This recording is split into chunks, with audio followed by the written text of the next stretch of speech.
सिंदी बाजारात शॉक लागून एकाचा मृत्यू झाल्याची घटना घडली होती। त्या घटनेचं सीसीटीव्ही फुटेज आलंय समोर। आज दिनांक 28 रोजी गुरुवारी दुपारी 3 वाजता मिळालेल्या माहितीनुसार पावसात शेडचा आधार घेतलेल्या 45 वर्षाच्या नागरिकाचा शॉक लागून मृत्यू। नागरिकाला वाचवण्यासाठी गेलेली 14 वर्षाची मुलगीही गंभीर। पावसात टीनपत्र्याच्या शेडचा आधार घेणं जालना शहरातील एका नागरिकाच्या जीवावर बेतलंय। पाऊस आलेला असताना ओलं होऊ नये म्हणून एका 45 वर्षीय नागरिक टीनपत्र्याच्या शेडजवळ जाऊन उभा राहिला।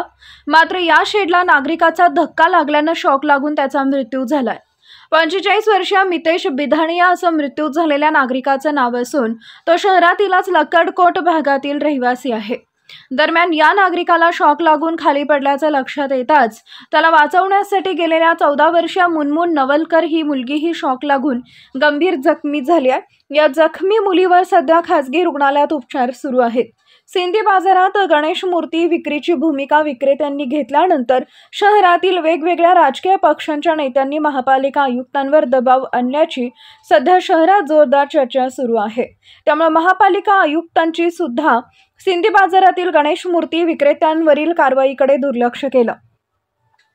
नागरिकांचा शॉक लागून मृत्यू झाल्यानंतर देखील विक्रेत्यावर कोणतीही कारवाई झालेली नाही। दरम्यान या भागात गणेश मूर्ती विक्री करणाऱ्या विक्रेत्यांकडून एका ठेकेदारांनी स्वतःच्या फायद्यासाठी मूर्ती विक्रेत्यांची दिशाभूल करून पैसे गोळा करून मूर्ती विक्रेत्यांना दुकान थाटू दिली। त्यामुळे ठेकेदारावर देखील गुन्हा दाखल करण्याची मागणी नागरिकांसह सामाजिक कार्यकर्त्यांनी केली आहे। स्वच्छता निरीक्षकांच्याच तक्रारीकडे महापालिका अधिकाऱ्यांचं दुर्लक्ष। दरम्यान सिंदी बाजारात गणेश मूर्ती विक्री करणारे अवैध दुकान थाटल्याची तक्रार खुद्द स्वच्छता निरीक्षक अमजद खान यांनी महापालिकेच्या अतिक्रमण विभागाचे अधिकारी आणि वरिष्ठ अधिकाऱ्यांकडे केली होती। दुकानांचे फोटो आणि लोकेशन देखील टाकले, मात्र तरीही अवैध थाटलेली दुकानं महापालिका अधिकाऱ्यांनी हटवली नाही। त्यामुळे नाहक एका नागरिकाचा जीव गेला असून 14 वर्षीय मुलगी शॉक लागून गंभीर झाल्यानं या घटना प्रकरणी राजकीय नेते आणि महापालिका अधिकाऱ्यांवर तसेच मालमत्ता विभाग व अतिक्रमण अधिकारीवर तसेच ठेकेदारावर कारवाईची मागणी जालन्यातील नागरिकांनी केली आहे।